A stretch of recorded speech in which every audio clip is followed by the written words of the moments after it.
Baik, Assalamualaikum warahmatullahi wabarakatuh semuanya. Semangat pagi. Ya, kita buka perkuliahan kita hari ini dengan melafazkan basmalah. Bismillahirrahmanirrahim. Oke, hari ini kita akan masuk ke pertemuan ke-14. Masih di bab yang sama, yaitu bab ruang vektor. Di sini kita akan melanjutkan pembelajaran kita. Dari yang minggu lalu kita sudah pelajari mengenai aksioma-aksioma pada ruang vektor. Nah, maka akan kita lanjutkan. Di sini ada beberapa sifat-sifat vektor. Nah, misalkan kita punya V, itu adalah suatu ruang vektor. Nah, di sini ada vektor U yang merupakan anggota dari vektor V, ruang vektor V, dan juga ada K, itu adalah suatu skalar. Maka di sini ada beberapa sifat yang dapat dipenuhi. Yang pertama, misalnya kita punya 0 dikalikan dengan vektor U, maka hasilnya adalah vektor 0. Nah, yang kedua, jika kita mau kalikan vektor 0 dengan sebarang bilangan atau skalar K, itu maka hasilnya adalah vektor 0. Yang ketiga, jika vektor U kita kalikan dengan min 1, maka akan menjadi negatif dari vektor U. Nah, terakhir, jika kita punya K yang dikalikan dengan vektor U yang sama dengan vektor 0, maka ini ada dua kemungkinannya. Yang pertama, K-nya yang sama dengan 0, atau vektor U-nya yang merupakan vektor 0. Itu. Ada beberapa sifat dari vektor. Nah, selanjutnya kita akan masuk ke bagian kedua. Ya, pada hari ini kita akan belajar subruang. Seperti itu. Nah, di sini ada definisi untuk subruang, teman-teman. Jadi, suatu subhimpunan W, misalnya di sini, itu dari suatu ruang vektor V disebut subruang dari V jika W-nya merupakan suatu ruang vektor di bawah penjumlahan dan perkalian skalar yang didefinisikan pada V tadi, ruang vektor V. Jadi, dia harus tertutup terhadap operasi penjumlahan dan operasi kelipatan skalar, perkalian skalar. Nah, di sini ada teoremanya, teman-teman, untuk subruang. Jadi, misalnya kita punya W adalah suatu himpunan yang terdiri dari satu atau lebih vektor dari suatu ruang vektor V, maka W adalah suatu subruang dari V. Jika dan hanya jika syarat-syarat berikut haruslah terpenuhi. Ada dua ya, berdasarkan definisi yang tadi. Berarti yang pertama, jika kita punya vektor U dan juga vektor V yang merupakan anggota dari W, maka penjumlahannya antara vektor U dan vektor V itu juga merupakan anggota dari W. Nah, yang kedua, jika kita ada skalar K, dan juga punya sebuah vektor U yang merupakan anggota W, maka jika skalar K tadi kita kalikan dengan vektor U-nya, itu juga merupakan anggota dari W. Jadi dua ini haruslah terpenuhi. Nah, inilah yang membedakan antara subruang dengan ruang vektor yang sebelumnya lebih banyak lagi aksiomanya. Nah, sedangkan ini yang harus dipenuhi hanya dua saja. Di sini ada beberapa latihan, 3 contoh soal latihan. Nah, bentuknya pun macam-macam. Untuk yang soal pertama, tentukan apakah semua vektor yang berbentuk, di sini ada ruang dimensi 3 ya, vektor ruang dimensi 3 ada A, 0,0, merupakan subruang dari ruang dimensi 3. Lalu yang kedua, tentukan apakah semua vektor yang berbentuk A, 1,1, ya mirip sama seperti yang nomor 1, bedanya kalau yang tadi nomor 1 0 sama 0, kalau yang ini 1 sama 1. Nah, apakah itu merupakan subruang dari ruang dimensi 3? Nah, yang ketiga di sini disuruh menentukan juga tetapi matriks. Nah, matriks 2x2 seperti ini dengan A, B, C-nya itu masih berupa variabel biasa ya. Nah, yang di sebelah sini pada entry 21, matriks A21 ini bernilai 0. Nah, merupakan subruang dari matriks yang berukuran 2x2. Nah, akan kita kerjakan ketiga latihan ini, kita lihat satu persatu. Untuk yang nomor 1 terlebih dahulu ya. Jadi di sini kita misalkan himpunan semua vektor yang berbentuk seperti ini, A, 0,0 ini, itu kita misalkan sebagai K ya teman-teman. Nah, kalau yang tadi di teoremanya menggunakan W. Nah, kalau di latihannya kita pakai K saja gitu. Teman-teman boleh pakai huruf apa saja. Nah, misalkan di sini kita mau lihat pembuktian untuk yang sifat 1 dan sifat 2, penjumlahan dan juga perkalian skalarnya. Oke, kita lihat dulu yang sifat 1. Berarti karena kita mau ambil yang bentuknya ruang dimensi 3 yang berbentuk A, 0,0. Nah, di sini misalkan kita punya U. Nah, vektor U yang anggotanya atau komponennya itu U1, 0,0. Jadi dia di sumbu X-nya bernilai U1, di sumbu Y-nya bernilai 0, di sumbu Z-nya bernilai 0 gitu ya teman-teman. Karena dia di ruang dimensi 3. Nah, lalu juga ada vektor V. Nah, kalau tadi di sini U, maka komponennya pakai U1, berarti V pakai V1, 0,0 dia. Pokoknya di angka pertamanya di sini bebas, teman-teman bisa pakai bebas. Maka di sini saya misalkan U1 sama V1, sedangkan kedua dan ketiga angkanya itu wajib 0. Seperti itu. Dengan U dan V ini anggota dari K yang ini.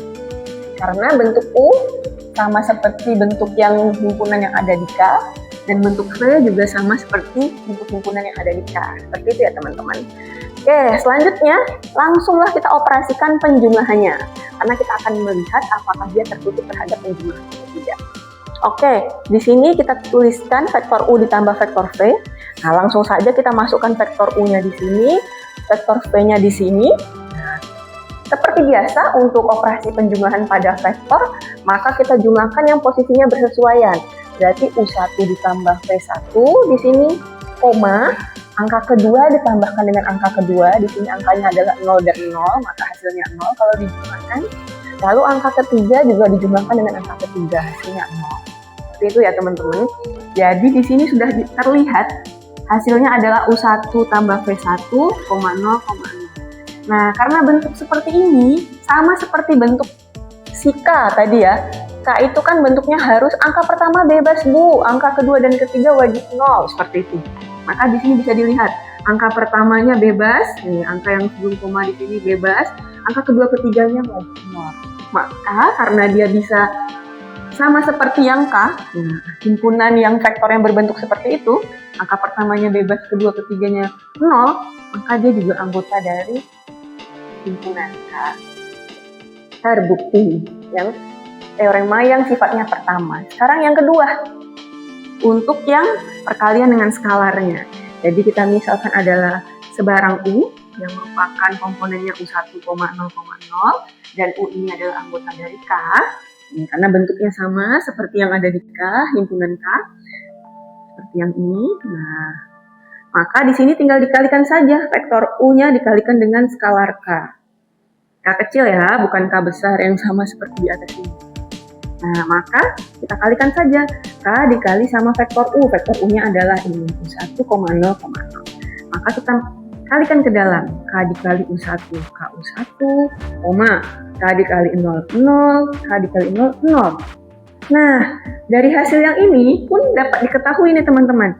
Ternyata pada angka pertama itu bebas nilainya, angka kedua dan ketiga 0. Maka dia juga merupakan anggota dari himpunan K di sini.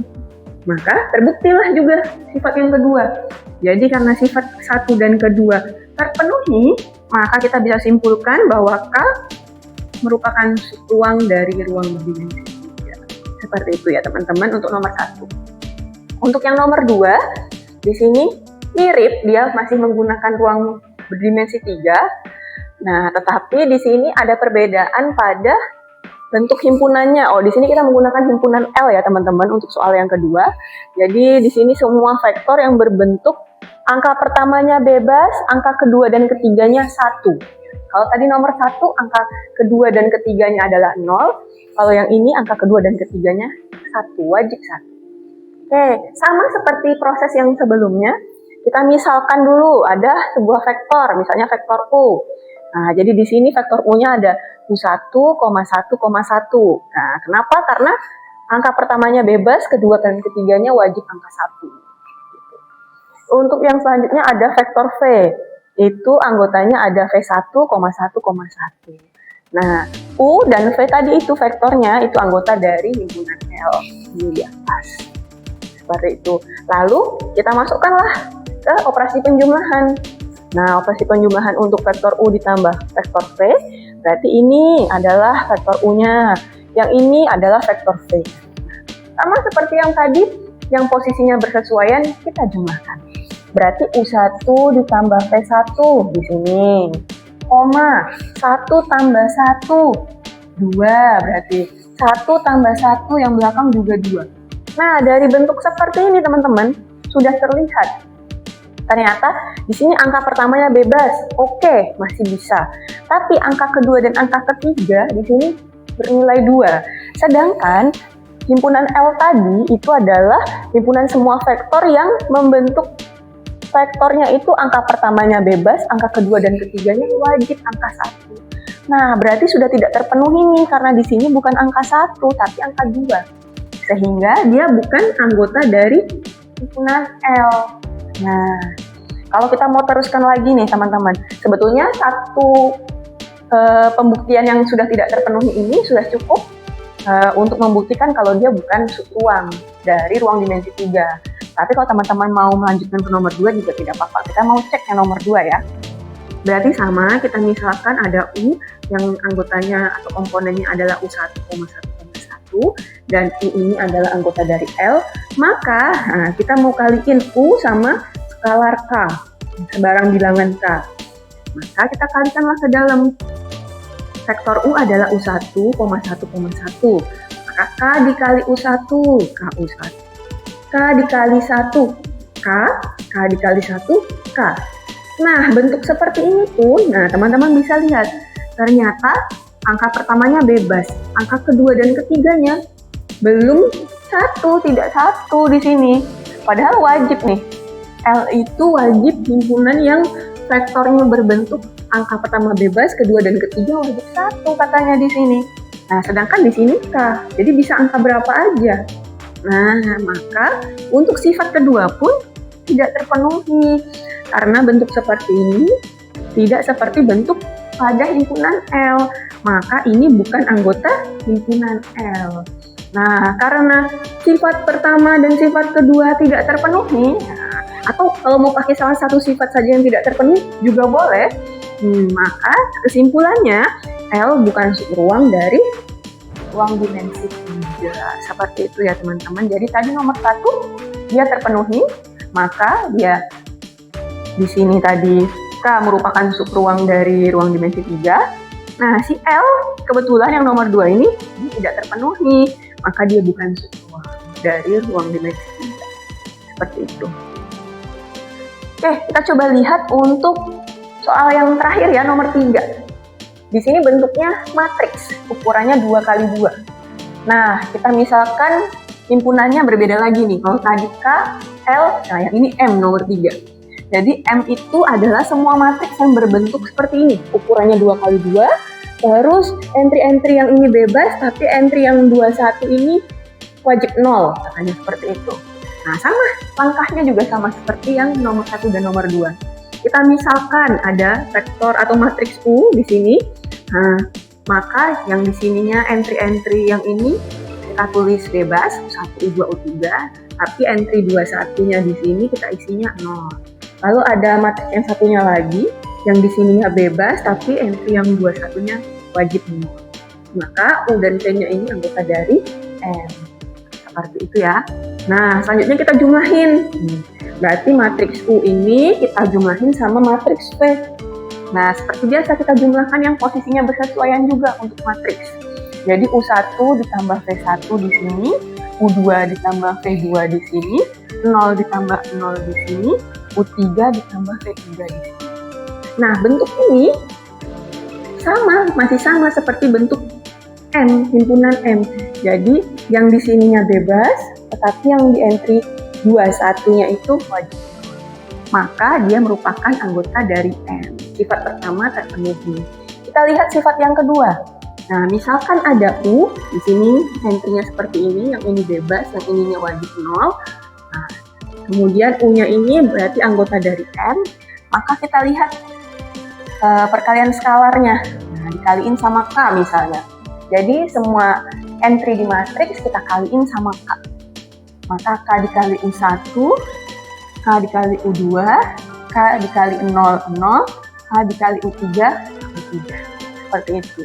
Nah, bentuk ini masih sama ternyata, sama seperti bentuk M tadi di sini. Nah, yang entry ini bebas, tapi entry 21, 0. Ini bebas, yang ini 0. Maka sifat kedua ini dapat disimpulkan bahwa ini merupakan anggota dari M. Nah, karena tadi sifat 1 terpenuhi, sifat 2 juga terpenuhi, maka dapat kita simpulkan M merupakan subruang dari matriks berukuran 2x2. Seperti itu untuk materi kita mengenai subruang. Kalau teman-teman ada yang masih dibingungkan, bisa bertanya kepada saya atau mau belajar bersama teman-teman kelasnya juga boleh. Itu saja mungkin untuk perkuliahan kita pada hari ini. Kita tutup dengan melafazkan hamdalah. Alhamdulillahirabbil alamin. Kurang lebihnya saya mohon maaf. Assalamualaikum warahmatullahi wabarakatuh.